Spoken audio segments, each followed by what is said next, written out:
Mungkin ke kanan sedikit atau kiri. Kalau senderan gimana? Sekarang kakimu malah keluar dari air. Geser dikit ah. Sekarang bahumu yang keluar.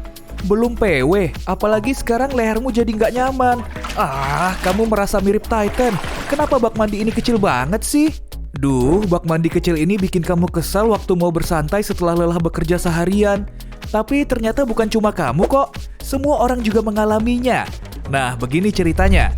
Bak mandi muncul lebih dari 5.000 tahun lalu saat manusia menemukan dan mengembangkan sistem pipa mula-mula, mungkin di India kuno. Bentuknya bukan bak tembaga atau tong kayu, apalagi porselen modern seperti di hotel-hotel, tapi masih menjalankan tugas dengan baik. Sebagian besar bak Eropa lama terbuat dari timah, tembaga, atau besi, dan biasanya punya desain kaki cakar klasik. Tak lama kita menukar logam dengan porselen, karena jauh lebih nyaman dan lebih mudah dibersihkan serta diproduksi.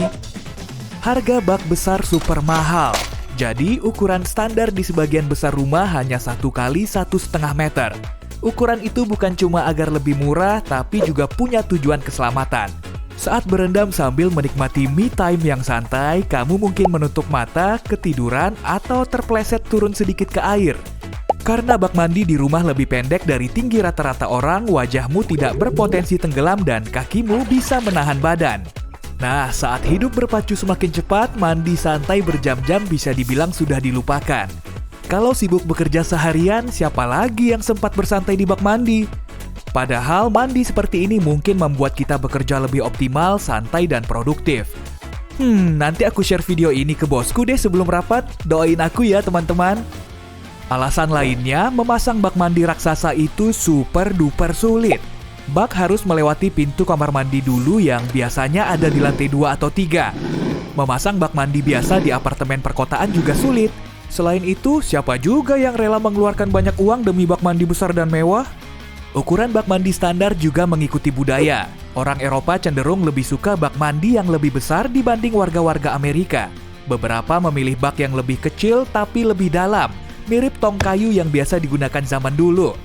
Jadi misteri terpecahkan, tapi masih banyak yang perlu dijawab. Mari kita lihat.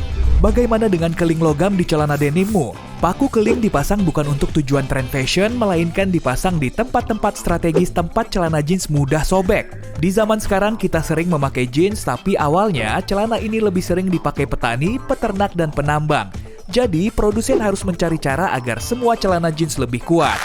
Oke, 2, 3, 4, 4 kantong masih wajar. Tapi kantong kecil kelima ini buat apa? Kita biasanya menyimpan lip balm atau koin di sana. Tapi desain awalnya adalah untuk menyimpan jam saku. Terus, apa lagi? Oh iya, apa fungsi sepotong kain kecil yang kadang kamu dapat saat membeli pakaian baru? Fungsinya bukan seperti kancing ekstra, kalau yang ini sih berguna. Kain ini bertujuan agar kita bisa menguji produk pembersih pakaian. Jadi, kamu bisa tahu deterjen mana yang bisa merusak pakaian barumu. Pintar juga. Kupluk. Udah lama nggak pakai ini. Pom-pom lembut di bagian atas kupluk mungkin kamu pikir cuma demi tujuan fashion. Dulu warga Viking memakai kupluk untuk menjaga agar telinga tetap hangat selama musim dingin bersalju. Pom-pomnya ditambahkan di atas agar jahitannya tetap menyatu dan tidak mudah lepas. Bagaimana dengan lubang di gagang wajan? Fungsinya agar bisa digantung di dapur kan? Bukan. Lubang ini berfungsi sebagai tempat sudip. Oh, ternyata gitu. Aku baru sadar sekarang. Tapi aku jarang pakai wajan sih, soalnya cuma makan sandwich setiap hari. Tapi lumayan nambah wawasan.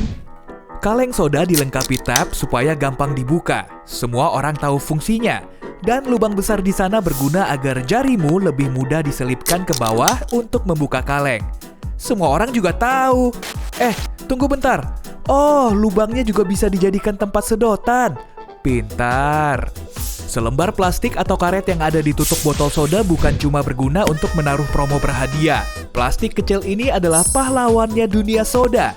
Ini membantu menjaga kesegaran soda yang ada di dalam botol agar rasanya tidak datar. Jadi gelembung-gelembungnya tetap awet. Mari minum. Ya, aku tahu, menyendok nasi atau mie dari kotak makanan delivery memang repot. Tapi kalau dibuka, fungsinya sama seperti piring. Gampang kan? Lubang yang ada di sisi sepatumu berguna sebagai ventilasi dan tempat tali. Kalau tali sepatumu dimasukkan lewat lubang ini, tumitmu nggak akan kebaret sepatu kets lagi. Sepatumu makin nyaman dan kakimu nggak bakal lecet. Kamu mungkin juga penasaran apa fungsi garis tepi di buku catatan. Fungsinya bukan untuk dicoret-coret guru pakai pulpen merah, kayak bukuku dulu. Para pendesain buku catatan membuat garis tepi untuk melindungi tulisanmu. Sejak dulu, tikus sering berkeliaran di dalam rumah dan kamu bisa tebak apa camilan favorit tikus? Yap, kertasmu. Karena alasan PR-ku dimakan tikus, sudah terlalu sering dipakai, produsen membuat garis tepi yang lebih luas agar tulisanmu tetap aman. Akhirnya kamu terbang menuju liburan yang sudah lama kamu tunggu. Hei, kenapa jendela ini berlubang? Dimakan rayap? Tenang, lubang ini memang pasti ada. Bukaan ini memungkinkan adanya aliran udara yang mengurangi tekanan di dalam pesawat saat mengudara. Lubang ini juga mencegah jendela berkabut akibat napas hangat para penumpang yang sedang bergosip. Contohnya cowok di kursi tengah itu. Beberapa koin punya pola bergerigi di tepinya. Dulu koin terbuat dari beragam jenis logam dan nilainya diukur berdasarkan berat.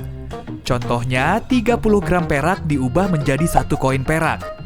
Lalu orang-orang yang kreatifnya kelewatan mulai mengikis tepi koin ini. Mereka melakukannya ke banyak koin lalu melelehkannya dan mencetaknya menjadi koin baru. Untuk menghindarinya, pembuat koin membuat pola bergerigi pintar anti pencurian.